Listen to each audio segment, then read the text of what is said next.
Olá, convertedores de cafeína em código de Minas Gerais, aqui é a Ana. Olá, pessoas de Floripa. Por enquanto, aqui é a Jess. E aí, gente? Programa comemorativo de 4 anos de podcast. Yeah! Por isso que saiu atrasado? Não foi por isso que saiu atrasado, não, gente. A princípio, vocês me desculpam, a culpa foi minha mesmo. As datas aí bateram com algumas coisas aqui em casa e foi um pouquinho complicado, mas estamos aí, vamos gravar, vocês vão ouvir a gente. E o que a gente pensou? A gente fez aqui uma retrospectiva entre eu e a Jess, lembrando de quando a gente simplesmente caiu a ideia no nosso colo de fazer um podcast com mulheres e programação, e que até então que a gente conhecia no Brasil não tinha esse tipo de podcast na época. Isso foi há 4 anos atrás, né? Então... Nossa, 4 anos atrás já passou uma vida. Não, e falando em podcast, principalmente feito por mulheres, mudou... Nossa. Mudou muito. Mudou horrores, assim. E nesses 4 anos surgiram muitas coisas boas. Mas aí, assim, a gente lembrando, e de vez em quando a gente revisita esse momento que a gente teve, a gente pensou assim, por que não passa para todo mundo? Como que uma ideia, essa ideia a gente tá falando, não é só de podcast, mas como uma ideia a gente colocou no papel e a gente executou isso. Eu até pensei mesmo, a gente como programadora, sabe, Ana? Como é que a gente tira as ideias, por exemplo, às vezes, quando a gente já tá num certo nível da carreira, ou até mesmo no começo, as pessoas chegam com demandas pra gente e a gente não sabe como tirar aquela ideia e levar ela pra prática. Às vezes a gente sai escrevendo código desvairado e não sabe nem muito bem o que tá fazendo. Então é pra dar um pouco de norte. Foi mais ou menos assim com podcast, mas a gente usou bastante ferramental, né? Que a gente utiliza no nosso dia a dia para colocar a ideia no papel e para tirar ela do papel. Então, assim, só que aí, nesses 4 anos, algumas coisas mudaram, também a nossa maturidade aumentou, e aí a gente veio trazer para vocês algumas práticas, alguns ferramentais. Existem outros, gente, existem um monte. E quando a gente fala muito nisso, vai vir muita ferramenta boa, vai vir muito site. Metodologias, né? Metodologias. Assim, a gente não vai se ater nesse momento. Por quê? Porque eu tenho certeza que alguém que está ouvindo a gente deve estar, assim, numa ansiedade tremenda, cheia de coisas na cabeça e não sabe, às vezes, como organizar isso tudo para botar em prática. Então, a gente vai falar aqui para vocês. Então, apresenta isso aqui. Tem a ver com programação, mas, além de tudo, tem a ver com projetos, o que a gente vai falar aqui. Então, quem estiver aí ouvindo e alguém falar para você assim, nossa, eu tô com uma ideia aqui, mas eu não sei como é que eu faço. Aí você passa esse podcast pra pessoa. Pronto. Fala assim, olha, toma um presente pra você. Fala assim, ó, nunca te dei nada que valesse tanto. Aí depois, vocês mandam pra gente um dinheiro que vocês ganharem com isso. Calma, Ana, não cria tanta expectativa assim. Então, gente, bora pro podcast que essa introdução tá gigante. Bora. Solta a vinheta, Ellen! Você está ouvindo Pode Programar. Porque nós podemos. Porque nós podemos. Porque nós podemos. Porque nós podemos. Porque nós podemos. Porque nós podemos. Porque nós podemos. Porque nós podemos. Nós podemos. Porque nós podemos. Então, você que está ouvindo nosso podcast, já conhece o nosso programa de apoiadores? Sim, nós temos um programa de apoiadores do PicPay, que é nosso parceiro aqui. E por que a gente tem esse programa de apoiadores, Ana? Minha filha, porque assim, boletos vêm, né? E já basta os boletos que eu tenho que pagar das fraldas, escolas. Tem o boleto Pode Programar, ele poderia ser sozinho. E aí a gente precisa pagar boletos do Pode Programar. A gente precisa, para vocês terem esse áudio límpido, maravilhoso, coisa maravilhosa. A gente precisa de equipamento. A gente precisa pagar a Ellen, que a Ellen, ela ainda não tá podendo fazer trabalho voluntário. A gente precisa pagar servidor, pagar algumas plataformas, umas coisas para a gente estar aqui, lindas, maravilhosas e distribuídas para vocês. E é isso aí. Bom, e nós temos 2 planos, um de R$5, que você nos ajuda, e só ajuda mesmo, mas muito obrigada. E temos um outro de R$20, que é pra quem também quer concorrer aos nossos sorteios mensais, que a gente tá sempre fazendo sorteio de livros, às vezes caneca, às vezes cursos, depende, mas normalmente são livros. E sim, são livros de programação, livros bem legais. Às vezes vem comentários, né, nele. Né? Ah, sim, sempre vem uma assinatura, normalmente minha. É isso aí. Então, se quiser nos apoiar, é só acessar podeprogramar.com.br/apoiadores. Ou então é só procurar a gente no PicPay por Pode Programar, que também você encontra pra nos apoiar. Exatamente. Nós estamos em todos os lugares. Só procurar por Pode Programar que você vai nos achar em vários lugares. Exatamente. E aí a gente fala no final deles.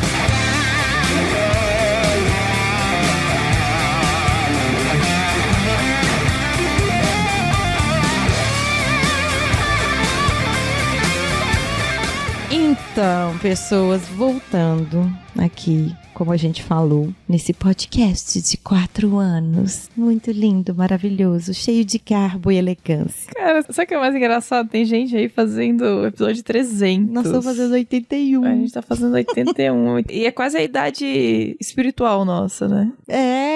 Eu tô aí nessa fase, assim, idade espiritual, tá, gente? Não é a idade da certidão de nascimento ainda, mas o joelho já tá por ali. Essa quarentena tá sendo uma mudança pra gente, né? Então, explicando os atrasos e até a gente teve problema, assim, com nossos apoiadores de não conseguir fazer os sorteios no prazo que a gente faz e sempre fez, né? Mas a quarentena tem mudado a nossa vida, né? Então, eu passei por uma mudança de vida gigante. Ainda tô passando, vou passar mais. A Ana também tá lidando com criança, trabalho, rotina, então também bem complicada e pesada, porque, né, não tem escola. Quando tem escola, ela tá querendo ser bem participativa com a gente, então manda pra gente umas atividades que a gente tem que fazer e as crianças precisam disso. Além de tudo, eu preciso continuar produzindo, rendendo no trabalho como se eu tivesse lá. Como se nada tivesse acontecido, então... Então, assim, tem muita coisa pra gente fazer. Mas aí, surge alguma ideia, no meio disso tudo, quem às vezes tá cheio de coisa pra fazer, ou às vezes quem... tá precisando de uma renda extra, tá querendo criar um negócio alternativo porque tá desempregado, né? Ou então que você tá com uma ideia, independente se você tá com tempo ou não. Você tá com uma ideia aí, ou não sabe o que fazer com essa ideia, a gente vai aqui botar ela no papel e vai tentar te ajudar de alguma forma, porque assim, para você executar essa ideia, tem N formas. Nós somos desenvolvedores de software. Sempre a gente vai conseguir te ajudar a tirar um aplicativo, um site, talvez melhorar uma metodologia de desenvolvimento, alguma coisa de projeto. A gente vai ajudar porque a gente tá nessa pegada, além de sermos programadores, a Jess vem da gestão, né? Eu sou formada em gestão de TI. E eu estou indo para essa área, parte de gestão, liderança técnica e tudo mais. Então, a gente tem esse know-how. A gente tem um perfil mais híbrido, né? A gente não é só técnico. Então, a gente pode ajudar em muita coisa. Então, a gente tá pegando agora tudo que a gente sabe, algumas coisas, algumas ferramentas, algumas metodologias que a gente sabe, algumas coisas precisam ter qualificação para isso. O que eu quero dizer? Hoje existe certificação para determinadas coisas. Então, assim, como a gente não tem certificação, a gente não quis abordar alguns temas, mas a gente vai explanar alguns outros aqui que de forma alguma vai atrapalhar você botar sua mente criativa para trabalhar. Mas vamos parar de enrolação, vamos pra parte prática. Então, primeira coisa que eu acho que é uma ferramenta, né? É importante é o brainstorm. Ou toró de miolo, chuva de ideia. Ou seja, é aquele momento em que você vai jogar ideias. Você vai jogar a ideia sem julgar a ideia. Sem julgar o que você tá pensando, né? Então, você sai jogando ideia num papel, pode ser no computador. Num quadro. Eu gosto de escrever. Eu acho importante o processo. O processo de você pegar um lápis ou caneta e escrever num papel. Eu também gosto desse. Eu gosto desse processo. Mas eu sou velha, né? Então, não sei. Talvez as novas gerações não gostem. O ato de você empregar aquela energia escrevendo é completamente diferente de você digitando. Eu também acho. E assim, é um processo que pode ser feito individual ou em grupo. Então, eu lembro que quando a gente começou o podcast, um processo que a gente fez, né, Ana? Foi de pensar nos temas que a gente queria pro primeiro ano do podcast. Depois essas coisas foram mudando, tá? Mas a gente tinha uma lista de temas. A gente tinha 10 episódios prontos, assim, com temas. E tinha uma lógica, sabe? No primeiro momento que a gente fez foi jogar temas. Fomos jogando os temas. Depois a gente pensou e foi vendo, isso aqui faz sentido? Não, talvez não. Beleza, isso aqui fica, isso aqui sai fora. Então, esse primeiro momento de jogar essas ideias, ele é muito importante pra gente exercitar até a criatividade. Porque às vezes existe um romantismo em cima da criatividade. né? Que vai vir uma inspiração divina e que vai sair tudo pronto. Não é assim. Você vai ter ideias, você vai desenvolver, você vai fazer. Talvez você depois vai perceber que, depois de um tempo, que aquela ideia era muito boa na época, mas talvez já não seja mais. E aí vale revisitar e repensar e jogar ideias novas e fazer esse brainstorm de novo, sabe? Acho que eu e a Ana, a gente faz muito esse trabalho de brainstorm várias vezes, né, Ana? Fazemos. Em vários momentos do podcast a gente foi fazendo isso. Ou seja, quando veio a ideia de ter um programa de apoiadores, brainstorm. Ah, vamos fazer o site, né? Vamos jogando ideias. Quando foi escolher a marca, né? Sim. O Thiago Miro, que é o nosso produtor, ele chamou a gente porque a gente não conseguia botar a ideia no papel. Aí ele veio e chamou a gente, chamou uma pessoa que criou a nossa marca pra ouvir a gente. Porque, assim, eu e a Jess, a gente tinha ideias parecidas e, ao mesmo tempo, algumas coisas diferentes. Porém, uma coisa muito importante que a gente tem entre a gente é a segurança psicológica. A gente monta um ambiente entre eu e ela. Hoje a gente já sabe o que uma vai zoar a outra de alguma coisa e a gente fala às vezes na brincadeira, mas quando a gente tem que fazer o nosso brainstorm, a gente não julga. A gente sai colocando ideias. E aí a gente depois para pensar, porque a gente também, com esses 4 anos, que é um item que a gente acabou não colocando na nossa pauta, a gente acabou fazendo uma persona, na verdade não só uma, mas algumas personas. O que seria um estudo de persona? Você vai criar uma pessoa. Às vezes essa pessoa, você coloca um nome nela, você dá idade, você coloca o gênero, quais são as características do momento daquela pessoa. Então a gente sabe muito bem quais são as características que nos move a fazer o podcast. E quando a gente entra em persona, a gente já tá indo um pouco mais pra design thinking, né, Ana? Não, só pra dar um contexto pro pessoal, tá? Mas, assim, então a gente tem o brainstorm, ele quer esse momento de jogar ideias e, né, aquele momento louco ali mesmo, joga ideia, isso aí. E aí depois a gente vai pro design thinking, que quando tu fala design thinking, as pessoas pensam numa coisa muito complicada, muito complexa. É mais simples do que parece, tá? É um conjunto de ideias. E é um conjunto de ferramentas que você pode usar. Às vezes você aplica você aplica 2, você aplica todos também. Isso aí depende. Sim. Uma das ferramentas do design thinking, né, das ideias, é construção da persona. Então, qual que é a ideia da construção da persona? A construção da persona, acho que ela não vale pra todas as ideias, mas ela é muito útil para a maioria delas. Então, por exemplo, vamos pensar no contexto aqui do podcast, né? Que eu acho que é o mais simples pra gente dar exemplo para esse contexto. No começo, quando a gente começou a fazer o podcast, eu acho que a gente não tinha essa persona. A gente não parou pra pensar na persona. Mas a persona era a gente. Era o que a gente queria que a gente fizesse pra gente. E aí a gente foi tendo os feedbacks e tudo mais, e aí a gente foi conversando. Mas a gente tem um episódio, olha só, o bom da gente já ter 80, apesar da Jess ter falado que tem gente que já tem 300 e a gente tem 80, mas a gente tem alguns episódios muito importantes. A gente tem um episódio de UX, e nesse episódio de UX a gente fala um pouco de estudo de persona, no caso para acessibilidade. Mas isso vale para algumas ideias, não vale só para acessibilidade. No caso, se a gente fizer um aplicativo, se você está com uma ideia aí, vou fazer um aplicativo. Esse aplicativo, com esse estudo de persona, quem vai estar usando, se é uma pessoa que já tem uma habilidade maior, se é uma pessoa que tem habilidade menor. Eu vou dar um exemplo para vocês maravilhoso de um projeto que eu amo de paixão, e se eu pudesse falar com essa pessoa que eu a amo, que eu sigo, eu stalkeio ela. Ela se chama Priscila Gama, ela é uma arquiteta e ela criou um projeto que chama Malalai. Então, o que é esse projeto Malalai? Ela pegou e criou alguns produtos, vamos dizer assim, que eles servem como se fosse um botão de socorro para as mulheres que sofrem agressão. Então, tem um aplicativo, eu já usei esse aplicativo já, não uso mais porque hoje não estou saindo de casa, mas toda vez que eu saía de casa ou saía de algum lugar e vinha para casa, meu marido sabia todo o caminho que eu estava percorrendo. Então, se eu saísse daquele caminho, por um acaso, às vezes, teve alguma mudança de rota e tudo mais, ele me ligava na hora para saber o que aconteceu e tudo mais. Então, isso aí era bem bom para aqueles momentos, às vezes, que você fica meio tenso e tudo mais. Por exemplo, você estuda à noite, né? Tem que sair da faculdade.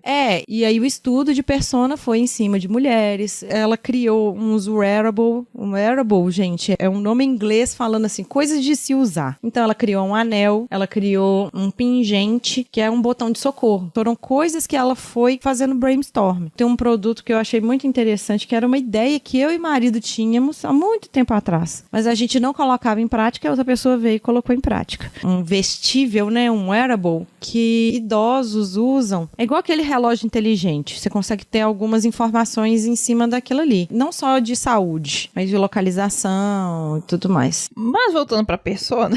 Vamos! Então, assim, normalmente a persona você dá um nome pra ela. Você cria uma pessoa mesmo. Então, por exemplo, pensando nos nossos ouvintes, né? Então eu posso pensar na Mariana, que tem 23 anos, que se formou em arquitetura e que agora está buscando uma recolocação no mercado e está começando a estudar programação, está pensando em fazer uma nova faculdade, e ela mora em São Paulo, e ela tem um cachorrinho chamado Bidu, e a cor favorita dela é vermelho, e a rede social favorita dela é Instagram. Então, eu criei uma pessoa, né? Eu dei nome, eu digo onde ela mora, eu falo qual é a profissão dela, eu consigo pensar quem é essa pessoa. Então, isso é uma persona. Eu acredito que a gente tem alguma Mariana que nos ouve, talvez com outro nome, mas que faz muito sentido hoje. Não é à toa que os últimos episódios que a gente lançou foi muito pensando na Mariana. Foi nessa Mariana que a gente pensou, desde a quarentena, desde o episódio com as meninas do Peixe Babel, que a gente mudou a nossa direção dos nossos episódios, né? Sim. Então, a ideia começou a focar mais nas pessoas que estão fazendo mudança de carreira, ou então, tipo, começando faculdade. São pessoas que estão precisando dessa ajuda, né? Mas você pode pensar, se você tá fazendo um aplicativo, quem que é o público que você acha que vai usar? Então, personifica essa pessoa, sabe? Usa bem a criatividade, né? Exato. Porque quando você cria essa pessoa, fica mais fácil você ter empatia. Sim, e quando você tem empatia, você entende a dor do outro. Quando a gente fala dor, gente, não quer dizer alguma coisa que realmente dói, não. É uma angústia, é um problema que de alguma forma atrapalha, né? Essa dor. E quando a gente fala de estudo de persona, a gente começa a colocar essa persona num papel, nome, idade, formação. A gente tá tirando das nossas cabeças coisas que às vezes a gente nem percebe que tá ali na nossa cabeça. Então por isso que é muito bom isso que eu e a Jess estamos falando, de pegar um papel, uma caneta, um papel, um lápis de cor, seja lá o que for que você usar, mas escrever, porque ali vai fluindo. Assim, uma das ferramentas assim que normalmente vem em conjunto com a persona é o mapa de empatia, ou seja, eu criei uma pessoa, eu criei empatia por ela, e agora eu vou tentar entender o que que ela pensa, o que que ela vê, o que que ela escuta, o que que ela fala, o que que ela faz, quais são as dores, quais são os ganhos, entende? Então, se você procurar aí no Google, né, se você nunca viu o mapa de empatia, você vai ver que normalmente é uma pessoa, um bonequinho, e em volta tem todas essas informações que eu falei, né? Então, pensando na Mariana, que é a nossa ouvinte, então o que que ela pensa, sabe? Ela sofre uma pressão absurda em se recolocar, porque ela acabou de se formar na faculdade, tá pensando em mudar de faculdade. Ou não tem emprego. Exato. Aí ela tá vendo, tipo, o mercado, tipo, indo todo pra tecnologia e a arquitetura, tipo, parado porque a construção civil quebrou. Aí ela fala que precisa aprender uma nova tecnologia, precisa aprender uma nova profissão. Ela escuta das pessoas, né? Ah, mas você já tá velha pra fazer uma faculdade, sendo que ela tem 23 anos. Então, as dores dela são, o que que eu escolho? Como é que eu aprendo? O que que eu aprendo? Eu não sei o que aprender. Fica muito perdido, né? Então, tenta colocar isso dentro do problema que você tem. Isso vale até para, por exemplo, você vai fazer um aplicativo, você vai fazer algo novo para um sistema que você já trabalha na sua empresa. Então, isso são coisas que pode ser feito rápido, não é uma coisa que demanda tanto tempo assim. Sabe, tipo, montar um processo. Ai, eu tô vendo ali que tá moroso. A pessoa bateu um bolo. Ai, tá moroso, ela bateu um bolo, ela tem que colocar um ingrediente aqui, ela tem que colocar outro ingrediente ali. Será que não dá pra criar um maquinário pra fazer isso? É só colocar tudo na ordem? Ou então, igual tem mistura pronta pra bolo. Eu mudei o processo daquilo ali. Então, será que não tem como mudar? Será que não tem como eu pesquisar? Tinha uma rede de produtos pra cabelos crespos, cacheados, que a pessoa, ela tem o cabelo cacheado e ela via que os produtos pro cabelo não era o que o comercial trivial, o cabelo dela não aceitava. E ela queria assumir os cachos dela, queria assumir o cabelo crespo dela. Então ela foi pesquisar, então ela deve ter procurado alguém que entende muito mais específico no caso de química, de produtos e tudo mais, mas ela colocou as ideias no papel de tudo que ela queria, o passo a passo que ela ia seguir. E ela usou ela provavelmente como persona. Nesse caso, pode ser que a tua ideia seja que você seja a mesma persona, né? Então, também não tá errado. Sim. Ou então você tá vendo alguém que esteja fazendo alguma coisa, por exemplo, não sei se vocês veem, mas eu vejo uns vídeos de uns orientais que eles pegam um bambu, que eles pegam tudo e ficam construindo ali, e depois você para pra pensar assim, nossa gente, eles estão ali com a machadinha, sendo que tem uma máquina pra fazer isso, tem uma máquina pra fazer aquilo e tal, e que vai fazer aquilo tudo. Como que eu posso ajudar no processo? Se você às vezes vê isso acontecendo, eu tô falando aqui a nível de YouTube, mas às vezes você vê esse processo acontecendo aí do seu lado, com a sua mãe, seu irmão, reunião, alguma coisa que faz ali corriqueiro e você pensa assim, eu posso ajudar nesse processo, em vez de ser no produto? Pô, Ana, eu acho que a gente pode até pensar também no caso da programação, né? Muitas vezes a gente fica fazendo trabalho repetitivo, e a gente consegue automatizar esse processo. Muitas vezes o nosso trabalho é automatizar o processo de outras pessoas. Isso é a parte que é um pouquinho triste, que a gente não pode ficar se prendendo nisso, não. A gente automatiza muita coisa. A gente automatiza muita decisão. As pessoas jogam dados, informações, né? Se falar dados aqui, a pessoa vai entender que é dado mesmo, tá jogando RPG. Mas aí, você tá jogando ali todas as informações e a partir de N variáveis que um humano demoraria para tomar alguma decisão, demoraria um tempo, se você joga para um algoritmo resolver aquilo ali para você, vai resolver questão de horas, minutos. Daí dá pra voltar no episódio de inteligência artificial, machine learning, né, que a gente já fez, mas eu acho que até coisas mais simples mesmo, sabe, Ana? Por exemplo, hoje a gente fala de deploy contínuo, né, de CI e tal, tudo isso vem de um processo que a gente fazia tanto manual, tantas vezes, que o pessoal falou, cara, por que a gente não automatiza isso e deixa isso automatizado? Que a Jess tá falando, gente, são processos de DevOps. De DevOps. Também tem episódio de DevOps, pra quem quiser ouvir. Mas, assim, pensando, né, nossas dores como desenvolvedoras, era uma dor da comunidade, né, dos profissionais, ou então ferramentas mesmo para desenvolvimento que foram surgindo para automatizar processos que a gente fazia repetidamente. É um trabalho que precisa ser feito, a gente começa a sentir essa dor. Algumas pessoas vivem com essa dor e tá tudo bem, vão vivendo com isso. Outras começam a se coçar e falam assim, eu vou resolver isso. E aí resolve pra eles e resolve pra todo mundo, né? Mais uma ideia dessas que a Jess tá falando, o que resolve pra um, mas acaba resolvendo pra todos, é quando você vai estudar design pattern, ou padrões de projeto, que também resolve dores. E aí, eu vou implantar esse padrão aqui, porque eles vão me ajudar, devido à minha experiência, vão me ajudar nisso, nisso e nisso. Ou então, se você tá iniciando, que você ainda não entende de padrão de projeto, se você ainda não entende do que está acontecendo, não se preocupe, porque você pode melhorar ao longo do período aí, você pode melhorar o seu projeto, que depois a gente vai chegar nessa questão de melhora, de evolução, né?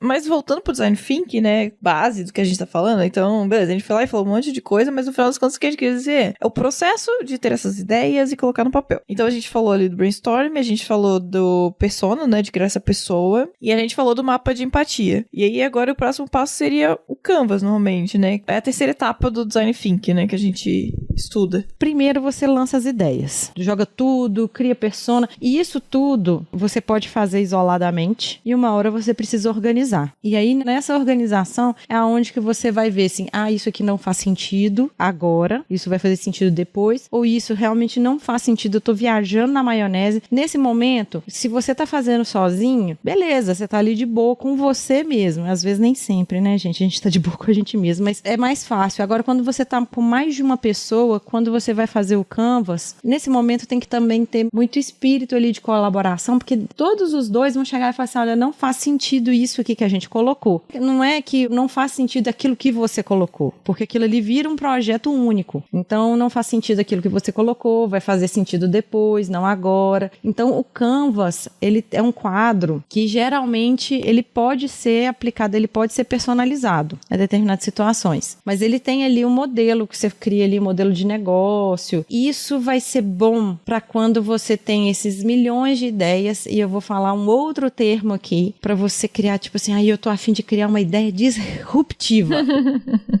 Bingo! Quem não conhece essa palavra ainda, quando a gente fala de ideias disruptivas, é tipo assim, aquela ideia inovadora. O Uber foi uma ideia disruptiva. As fintechs também, a primeira fintech veio com uma ideia disruptiva. Blockchain também é uma ideia disruptiva. Então, assim, não se preocupe se a sua ideia não é aquela ideia assim, nossa, que coisa diferente, achei aqui a galinha dos ovos de ouro, que vai fazer tudo. Mas se for para melhorar alguma coisa que já existe, tá ótimo também. Até mesmo, Ana, porque às vezes uma ideia, ela pode ser disruptiva, porém, ela tá no momento errado.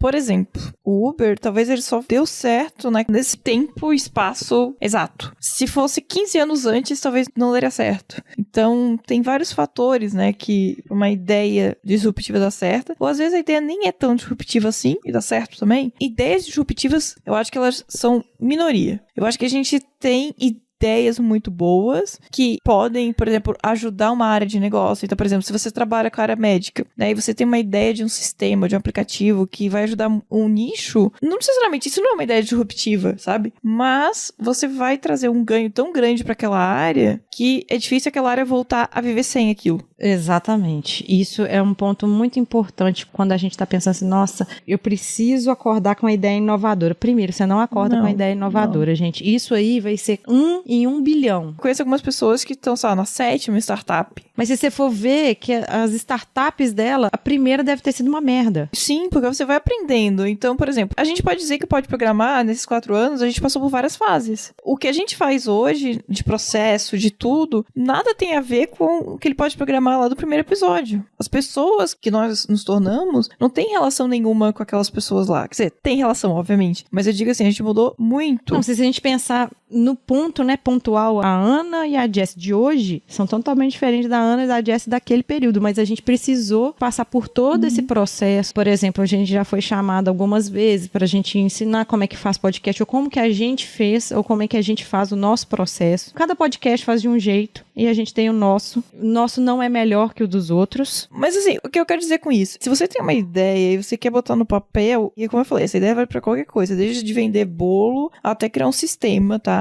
Essas ideias, elas têm que ser amadurecidas, elas têm que ser testadas. Porque assim, se você não coloca na prática, se você não tenta, então assim, essas ferramentas que a gente tá dando são ferramentas para melhorar a ideia, para que você diminua a taxa de erro. Então, beleza, eu vou tentar pensar e planejar um pouco antes para que eu não erre tanto. Então, por exemplo, você vai abrir um negócio. Você vai vender cachorro-quente, tá? E aí você vai vender cachorro-quente na esquina do cemitério, onde não passa ninguém, tá? É uma ideia, sabe? O que eu quero dizer é, se você não planeja onde você vai instalar a sua barraquinha de cachorro-quente, você não pensa no tempo, né? No momento que aquilo vai ser feito, como é que aquilo vai dar certo? A taxa de dar certo vai diminuindo. Essa ideia, você falou no caso de um cemitério, que é um lugar que tem pouca movimentação. Depende do cemitério, né?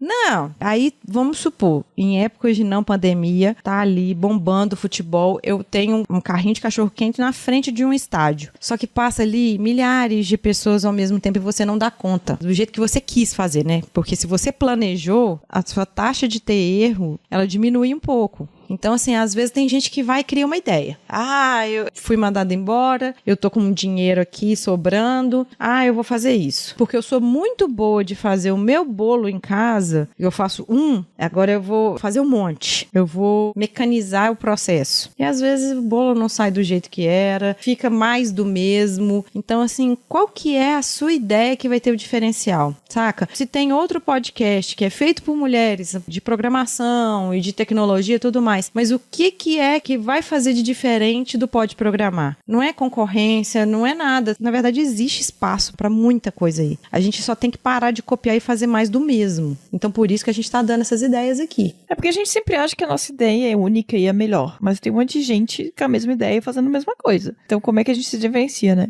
A ideia aqui do Canvas é a gente pensar, normalmente, tá? O Canvas, ele não tem um padrão único. Então, se procurarem no Google, vocês vão encontrar diversos formatos de modelos, assim, como é que pode ser. Só uma diferencinha básica na hora que você for procurar por Canvas. Existe um aplicativo de design que você faz um monte de coisa que chama Canva. Sem o S. Isso. Ele é muito bom pra te ajudar em muita coisa, mas ele não tem nada... Então, dá pra usar ele pra fazer o Persona, dá pra usar ele pra fazer mapa de empatia, dá pra fazer, inclusive, o Canvas.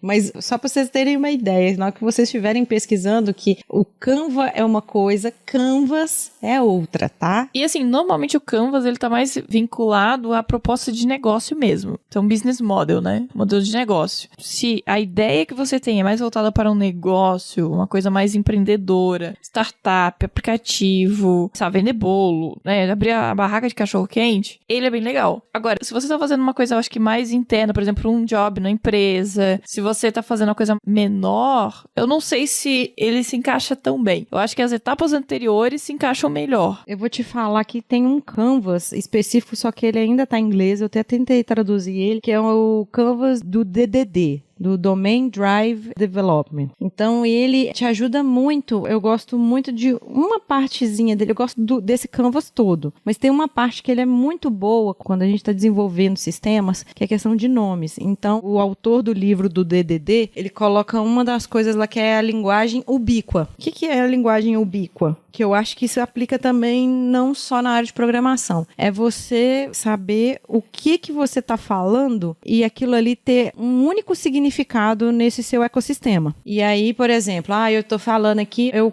quero fazer uma consultoria. Eu quero prestar consultoria disso, que eu sou muito bom e tudo mais e tal. Essa questão de consultoria, você vai fazer essa consultoria como? Então, ela vai ter um nome. A consultoria em si vai ser o core, mas tem uns nomes. Eu vou dar consultoria, vou fazer consultoria, mas isso engloba N coisas. Então, você precisa saber a linguagem que você vai falar nesse processo todo. Então, esse nome é muito bom. Linguagem ubíqua para você fazer o seu Canvas.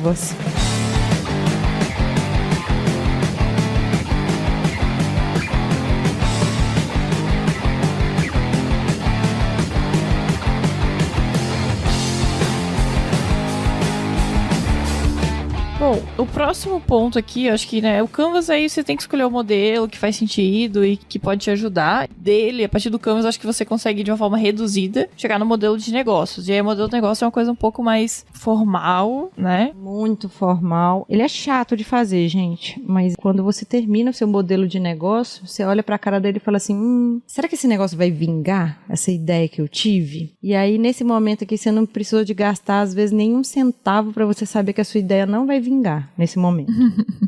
Eu já passei por um processo de começar uma ideia de uma startup, né? Não era nem uma startup, era uma ideia de um negócio, tá? E a gente não gastou basicamente nada de dinheiro, a gente gastou tempo, mas a gente queria validar a nossa ideia. Então a gente criou um MVP, que era basicamente um site onde a gente falava, né? Vendia a nossa ideia, nosso produto, e tinha lá preços de assinatura e tinha um botão pra pessoa mostrar interesse ou não. Então ela ia lá e botava se ela tinha interesse ou não. Então o que a gente gastou de dinheiro pra validar a nossa ideia? A gente gastou anúncios, eu acho que a gente fez alguns anúncios no Instagram, mas bem pouca coisa. A gente gastou comprando o domínio do nosso site. Basicamente isso, e tempo. Então, nesse site tinha lá o link, a pessoa clicava, dizia que tinha interesse, botava o e-mail e o nome, e a gente recebia um e-mail dizendo que essa pessoa estava interessada. Então, era basicamente isso que a gente fez pra ver. A gente teve, 2 pessoas interessadas em um mês. Então, a gente falou assim, acho que não vai rolar. Então, também, a gente não foi mais à frente. Então, uma coisa que é importante, né, e se você conversa com pessoas empreendedoras e tal, é que você tem que falhar rápido. Não pode perder tempo. Você tem que testar, falhar e pensar em outra coisa. Então, essa foi uma forma que a gente encontrou de rapidamente validar uma ideia que a gente teve. Pode ser que ela vai vingar no futuro? Pode ser. Naquele momento ali não funcionou. Pode ser que às vezes precisa voltar ali, igual a gente falou no início, às vezes precisa fazer um brainstorm, ou precisa dar uma lapidada ali na ideia, ou fazer ela para um outro direcionamento. Mas o modelo de negócio, gente, eu falo para vocês agora, eu vou falar numa experiência bem profissional mesmo. Quando eu exercia a fisioterapia, eu montei uma clínica com alguns amigos e tudo mais e tal, e a clínica não estava vingando. E aí, meu marido na época, né, meu namorado, que a gente tinha terminado, voltamos, e quando a gente voltou, ele falou assim, Ana, você criou um modelo de negócio? Que às vezes uma clínica de fisioterapia vai dar super certo em determinado lugar, mas no lugar que você tá, às vezes não deu certo, ou precisou de determinada coisa. Eu falei assim, gente, eu não conheço o modelo de negócio. Aí, a gente colocou aqui umas referências, mas tem modelo de negócio lá no Sebrae. Vocês procuram no site do Sebrae que eles também ensinam como é que faz o modelo de negócio. E o Sebrae, eu tenho um amorzinho pelo Sebrae, porque ele apoia a micro e pequena empresa, mas ele apoia também você não fazer nenhuma cagada. Então, isso aí que é muito bacana. Então, o modelo de negócio é ali quando você está ali na pontinha para fazer alguma coisa, tomar alguma decisão, e essa decisão, ela vai ficando muito mais concreta. Eu vou tentar aqui deixar um pouco mais claro, né? Porque a gente falou do modelo de negócio, mas a gente não explicou exatamente qual é a ideia do modelo de negócio. Mas a ideia dele é que a gente consiga escrever no papel qual que é a nossa lógica de criação do que a gente vai vender. Então, por exemplo, cachorro-quente lá que a gente falou, né? Como é que a gente vai criar os cachorro-quentes, produzir os cachorro-quentes? Como é que a gente vai entregar isso pro nosso cliente? Como é que a gente vai fazer dinheiro com isso? Então, qual que é o custo de produção? Então, quanto custa a salsicha? Quanto custa o pão? pão? Quanto custa o milho? Quanto que vai custar a energia elétrica? Quanto vai custar o aluguel da barraquinha? Ou do ponto, né? Do local físico que eu vou ficar? Se vai ser um negócio digital, quanto que vai custar pra eu hospedar isso? Que é o custo mensal? Se eu precisar crescer, como é que eu posso escolher uma tecnologia, né? Que vai crescer de acordo com o que eu preciso? Como é que eu pretendo ganhar dinheiro com esse negócio? Então, às vezes, eu quero fazer assinatura mensal. O meu serviço vai ser, a pessoa vai fazer assinatura mensal e todo mês ela vai receber bolo sem glúten em sua casa. Ideia louca aqui que eu tive agora. Então, são esses tipos de coisas, sabe? Como é que você ganha dinheiro com isso? Ela vai receber lá o cachorro-quente gourmet, igual a gente tá falando. Às vezes a gente tá falando aqui de delivery, né? Que agora a ideia tá sendo delivery. Um ponto muito interessante, quando eu tava pensando nessa pauta ontem, porque assim, a gente fala da pauta e a gente escreve a pauta, mas a gente vai pensando em mais coisas. A construção da nossa pauta não é só no momento que a gente faz ela, não. Quando a gente está concebendo a ideia, eu lembrei muito da trajetória do Steve Jobs. Ele vende celular. Ele começou ali com computadores e depois veio com umas outras ideias. Só que, acima de tudo, ele vendia experiência. Quando a gente falou de processo, a gente falou aqui de muitas coisas que são concretas, mas a gente não falou aqui, no caso de experiência. Então, você pegar uma embalagem, por exemplo, de algum produto da Apple, ele tem ali um jeito de abrir, tem um material específico para o plástico, tem um material específico para a caixa, o jeito de abrir a caixa. Você paga por ter tudo isso, né? Tudo isso foi meticulosamente pensado. Então, quando a gente falou aqui de cachorro-quente, às vezes você não vai entregar para a pessoa simplesmente tacar as coisas ali dentro do pão. Lá em São Paulo, a pessoa coloca purê de batata. Aí, por exemplo, você vai lá, coloca o purê de batata e você usa aqueles negócios de massa para fazer bonitinho e tudo mais. Então, aquela experiência que a pessoa vai visualizar, vai sentir um cheiro diferente. Então, isso deve se colocar em conta. Qual que é o meu diferencial da barraquinha de cachorro-quente de fulano, que tá ali do meu lado? Ou quem são os meus concorrentes, né? Então, tudo isso você tem que levar em consideração. Eu achei interessante quando eu tava vendo sobre o iFood, né? Foi perguntado pra pessoa lá que idealizou o iFood qual que era a maior concorrência dele. Ele não falou que não foi nem XYZ, falou que foi o próprio fogão.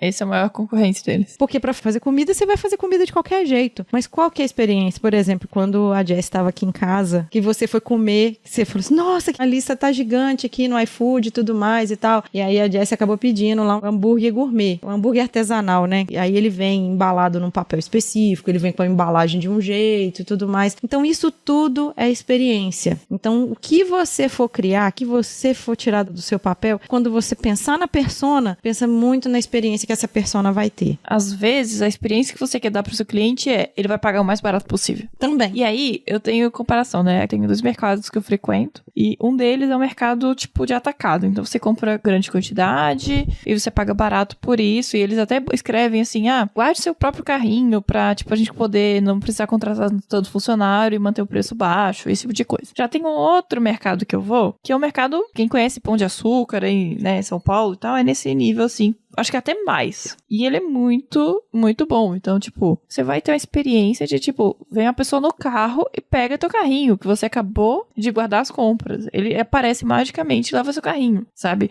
Então, você tem toda a experiência. Você passa no caixa, a pessoa sorri pra você, todo simpático. Você precisa de qualquer coisa, vem alguém e fala, não, eu vou lá buscar pra você. Você quer o queijo assim? Ou então te leva em determinado lugar, te mostra, olha, aqui tem essas opções, aí, tipo, tem algum sommelier de alguma coisa. Tem. Você vai comprar vinho, tem 2 pessoas lá só pra vender vinho pra você. Tem toda essa experiência que eles te vendem. E, obviamente, é tudo mais caro lá. Então, mesmo produto que eu compro no outro atacado lá, às vezes é 20%, 30% mais caro, né? Então, você escolhe por isso.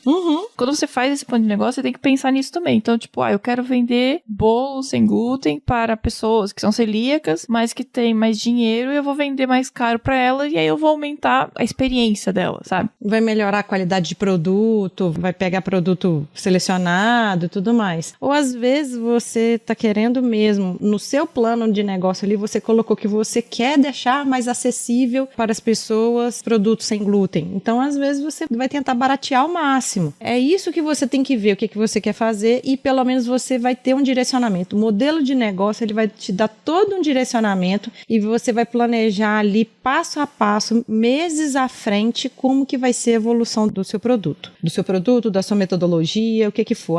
Eu tô vendo aqui que eu quero um negócio, só que eu preciso de ir numa Fab Lab, por exemplo, para criar o protótipo de alguma coisa. Ou eu preciso de alguma empresa para produzir para mim o molde que eu vou criar alguma coisa, que eu vou fazer o meu MVP. Que agora são os 2 pontos que a gente vai falar agora. A gente falou alguns ferramentais aqui para colocar ideia no papel, bonitinho, para vocês não caírem na cilada que eu caí, igual com a clínica de fisioterapia que eu cheguei quase ali a falência ali. Então agora nós vamos prototipar, ou nós vamos fazer o nosso MVP. Eu acho que assim, quando a gente fala de digital, acho que o protótipo é um pouco mais fácil do que o real, né? Então, uma clínica de fisioterapia, eu não sei como é que eu faria um protótipo de uma clínica de fisioterapia. Você vai fazer, às vezes, no protótipo da clínica, só se você for pensar em criar uma rede, né? Porque, por exemplo, o McDonald's, ele tem ali toda uma identidade própria, então qualquer McDonald's, ele vai ser do mesmo jeito, praticamente do mesmo jeito. Hoje tá tendo aí umas mudanças, mas quando você pega essas cadeias de fast food, acontece isso. Ou outras cadeias também de loja, também faz isso. Se você chega no hospital hoje, num lugar de saúde e tal, tem todo um guia para você fazer, então provavelmente você vai ter algumas coisas que você vai ter que pensar. E aí você não vai conseguir prototipar exatamente tudo, mas muita coisa você já vai conseguir pensar ali nos mínimos detalhes, que é a coisa da experiência. Sim, mas assim, pensando no digital, né, de um aplicativo, um sistema, tal, você pode usar ferramentas. É claro, se você vai fazer, por exemplo, um relógio, uma coisa assim, um produto que alguém vai usar, você tem que prototipar isso, né, obviamente. Até a barraquinha do cachorro-quente é bom que você desenhe como é que ela vai ser. Então, o protótipo de algo você tem que ter. Talvez o que você não vai conseguir é ter o MVP, o teste disso, né? Eu acho que vai ficando mais caro dependendo do produto que você vai fazer. Então, para protótipo, assim, para digital, a Adobe tem uma ferramenta que é o Adobe XD ou XD, que ele é uma ferramenta de prototipagem bem legal, que você consegue criar protótipos de alto nível. Então, você consegue fazer um site, um sistema, um aplicativo que você consegue clicar no botão, ele muda de página. Você consegue criar toda uma interação bem legal, que dá pra criar um protótipo navegável. E aí você pode testar com usuários. Aí a gente recomenda voltar no episódio de UX, né? Pra que a gente fale mais sobre isso. Mas é bem importante você ter esse protótipo pra que você possa ir pro MVP. E quando a gente fala de UX, gente, não esqueça de também ir lá no episódio de UX e diversidade, que tá muito em voga a respeito da diversidade. E quando a gente fala de diversidade, não é só diversidade de gênero, não, tá? Mas, e aí, a partir do protótipo, a gente consegue chegar no MVP. Só que a gente tem que tomar um cuidado com uma coisa, assim. Eu acho que a gente não pode se apegar, principalmente o programador tem muito isso, tá? Eu vejo muito isso com meus alunos, acho que é do perfil, de querer ficar deixando perfeito o negócio, o sistema, o site, o que for, e não lança. E não é assim, você tem que testar a sua ideia, como foi ali aquele exemplo que eu falei, a gente fez um sitezinho simples, não tinha banco de dados, não tinha nada. Eu só queria testar se as pessoas estavam clicando no botão, era isso que eu queria saber. Então, é fazer o mínimo possível, nesse caso eu só queria saber se as pessoas tinham interesse, eu não tava nem testando o meu produto, eu não tinha produto ainda. Eu tava tentando vender um produto que eu não tinha. E tá tudo bem fazer isso dentro de um limite, óbvio, né? Eu não vou começar a ganhar dinheiro em cima de um produto que eu não tenho. Aí é diferente, né? Eu não vou vender uma assinatura de algo que eu não tenho. Não, o que a gente vê aí, a gente vai ver sites que o pessoal lança a ideia, cria o protótipo, faz às vezes o MVP e fala assim, galera, se eu conseguir X reais, X dólares nisso aqui, eu vou conseguir ter dinheiro suficiente para eu produzir. Você contribui? Se você contribuir com X, Y, Z, você vai ganhar isso, isso, isso, aquilo. Tem sites para essa situação. Existem rodadas com investidores anjo. E aí, esses investidores anjo são pessoas que eles têm ali um tino, igual a Jess falou no início, que a pessoa está na 7ª startup dela. Tem investidores anjo que eles veem assim, essa ideia que ela vai vingar. Existe uma profissão dentro da área de tecnologia que é o futurólogo. Não é futurólogo de previsões. Não deixa de ser, né? Mas são previsões baseadas em como que tá o mercado de tecnologia, de produtos e tudo mais. A Gartner, ela todo ano ela lança alguma coisa, vendo o que está acontecendo, o movimento que está acontecendo, ela lança quais são as tecnologias, as tendências para o futuro. Ela lançou já vários anos seguidos falando sobre a IoT, que é a internet das coisas. Você precisa estar muito bem alinhado à maioria dessas coisas que a gente falou aqui até agora, nesse momento, para você chegar e apresentar para alguém, falar assim, olha, compra a minha ideia. A ideia é muito legal. Tem gente que faz isso, tem gente que não rouba a sua ideia, tem Tem gente que vai lá e compra como sociedade a sua ideia. É porque assim, tem gente que, cara, eu não tenho ideia, mas se as pessoas não têm ideia e eu vejo que é bacana, elas investem dinheiro como elas investiriam na bolsa em uma empresa, ou elas investem em imóveis, elas investem naquilo como negócio. Isso é um investimento de alto risco, assim como outros investimentos de alto risco. Mas, por exemplo, por que uma pessoa investiria, tipo, como anjo? Normalmente um cara que investe como anjo, ele tem alto risco de fracasso, porém, se der certo, ele vai ganhar muito dinheiro. Se você é anjo, você é o primeiro investidor. Então, sei lá, você vai pedir 20%, 30% da empresa. E aí, se der certo, cara, é 20%, 30% que ele ganhou sem muito esforço. O esforço dele foi acreditar na tua ideia. A Uber, no começo, quando ela contratava funcionário, ela não tinha dinheiro, ela dava ações. Então, por exemplo, se der certo, vocês vão ganhar, além do meu salário, que é baixo, ações pro futuro. Eu conheço gente que, tipo, na época falou, não, eu quero um salário bom, eu não vou aceitar, assim. Porque, cara, você não tem como saber que vai dar certo. Você pode apostar e quebrar a cara e pode apostar e dar certo, né? Então, é isso, assim. O que eu digo sempre é, tente testar a sua ideia o mais rápido possível para ver se ela tem futuro. Claro, às vezes você tem que ficar mais tempo trabalhando nessa ideia, mas você tem que ver um certo futuro. Se você não vê futuro nela, eu acho muito difícil dar certo, né? Mark Zuckerberg, já vi ele falando diversas vezes que ele já fez um monte de coisa antes dele fazer o Facebook bombar. Ele já tinha feito um monte de coisa. Ele sozinho ali, prototipando. Óbvio que ele não fez no nível que a gente está falando de processo aqui, como algumas coisas já aconteceram. Por exemplo, as empresas de garagem lá dos Estados Unidos, que elas não aconteceram assim, até porque alguns processos nem existiam naquela época, mas hoje existe. Hoje a gente tem a metodologia ágil aí, inclusive a gente tem mais um episódio para indicar aí, que é o ágil para toda a obra. A metodologia ágil, ela traz muito essa ideia do R rápido para você acertar rápido. Então você erra, aprende com seus erros e vai ali e acerta. Aí você faz ciclos para fazer alguma coisa incremental. Então são as sprints. Então você vai ali, aí você vê a próxima sprint, o que eu fiz que não ficou legal na sprint anterior que eu posso melhorar nessa, para você conseguir até fazer uma MVP de qualidade. Então são várias ferramentas, como eu disse nesse início de episódio, são coisas demais, gente. Você vai poder escolher o que vai ser legal para você usar no seu projeto. A gente só tá dando aqui o cardápio. Você que vai escolher. Eu vou deixar aqui de dica 2 livros, que a gente já tá chegando aqui no final. Um deles é a Bíblia do Design Thinking, tá? Que é o livro do Tim Brown, que é Design Thinking, uma metodologia poderosa para decretar o fim das velhas ideias. Esses títulos para vender, tá? Mas o livro é interessante, assim, ele é a Bíblia do Design Thinking, então eu acho que é bem interessante ler. O outro é o livro Sprint, que é sobre o método do Google de testar ideias, eles testam ideias em uma semana. Então também não sei se é válido para todo mundo, acho que tem que ler com o pé atrás. Assim como o que a gente falou até agora, acho que não existe fórmula, tá? Existem ferramentas para tentar com que você erre menos. Esses 2 livros vão te dar a ideia de como as pessoas já fizeram, como deu errado e o que deu certo. E aí, você tem que tomar a decisão do que você quer, como é que você vai usar esse conhecimento a seu favor, né? Não é à toa que os seres humanos estudam história, pra saber o que as pessoas fizeram de errado. A gente não precisa aprender só com as experiências. A melhor forma de aprender é pela experiência? É, mas se a gente pode evitar de errar, por que não evitar, né? Por que não fazer erros novos, né? Pra que fazer erros velhos?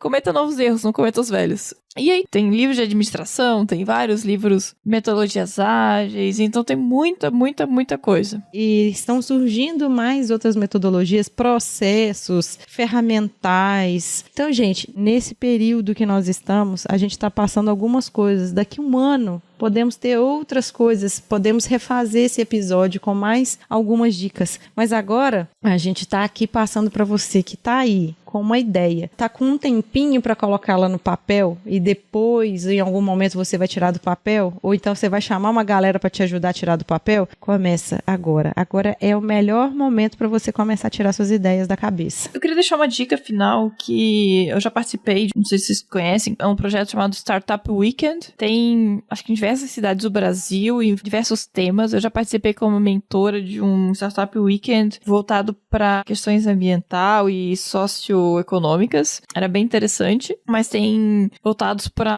projetos só desenvolvidos por mulheres, tem projetos voltados para meio ambiente, projetos voltados para educação, tem tema livre, eu acho que a maioria deles são tema livre. Então você vai lá com uma ideia e você tem um final de semana para implementar tudo isso que a gente falou aqui, tendo mentoria de pessoas com experiência na área, ou seja, experiência em negócio, experiência em tecnologia, experiência em marketing. Que te ajuda a lapidar, porque eu participei do hackathon da NASA. E foi bem isso aí que você tá falando. Com as minhas experiências aí de liderança de projeto e tudo mais, isso ajudou muito eu conseguir direcionar a equipe toda pra fazer alguma coisa. E eu também fazer, né? Claro, né, gente? Mas assim, o interessante do Startup Weekend é que é muito voltado pra ideia, negócio. Então você não vai implementar nada, assim. Só que, por exemplo, você começa, acho que sexta à noite e apresenta no domingo, comecinho da noite. No domingo de manhã, eu acho, você tem que sair pra rua pra falar com pessoas, pra saber se a tua ideia é viável. E ali é o momento que muita gente, mas muita gente que acha que a ideia é perfeita,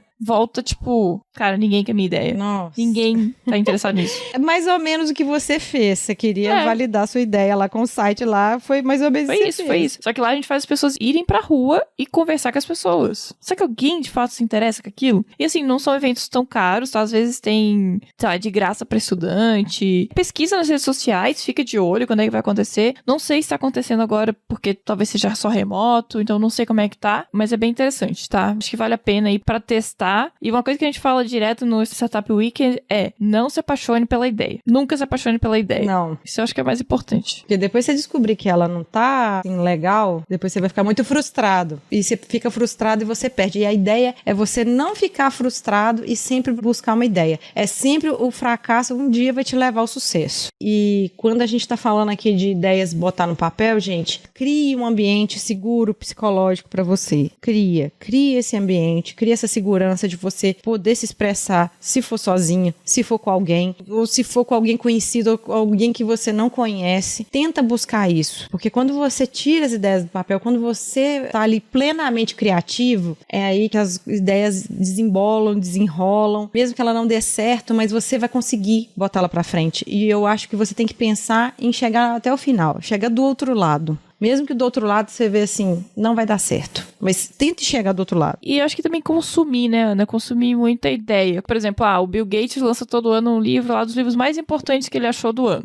Vai ler esses livros que ele tá recomendando. Às vezes, dali vai surgir ideias. Você precisa consumir pra produzir. Ninguém produz nada do zero. Acho que não existe isso. Você sempre precisa de repertório. E repertório vai vir a partir da leitura, vai vir a partir do consumo, de filme. A gente fala muito de ter hobby, a gente fala muito dessa exploração do mundo, não ficar só focado ali, sentado na frente do computador. Não, vai respirar outros ares. Eu sei que tá difícil nesse momento, às vezes, fazer muita coisa, mas tenta conversar com alguém. Aproveita esse momento e vai fazer alguma coisa criativa diferente. Então, com isso, a gente finaliza. Se vocês quiserem encontrar a gente nas redes sociais, é só procurar por Pode Programar com D mudo do Pod. Você vai achar a gente em tudo e quanto é lugar. E o nosso site é podeprogramar.com.br também. Isso, e precisando lá, se você puder lá nos apoiar, se você gostou desse tostãozinho nosso aí de sabedoria, apoia a gente lá pra gente continuar aí, que a gente tem os nossos custos, né? E é uma das formas que, nos nossos brainstorms aí, que a gente encontrou de continuar com o nosso podcast, que é um produto. Então ajuda a gente. Mas se não puder ajudar também, a gente fica muito agradecida se você compartilhar esse e outros episódios com outras pessoas, tá bom? Isso aí. Um beijão pra vocês e até. tchau!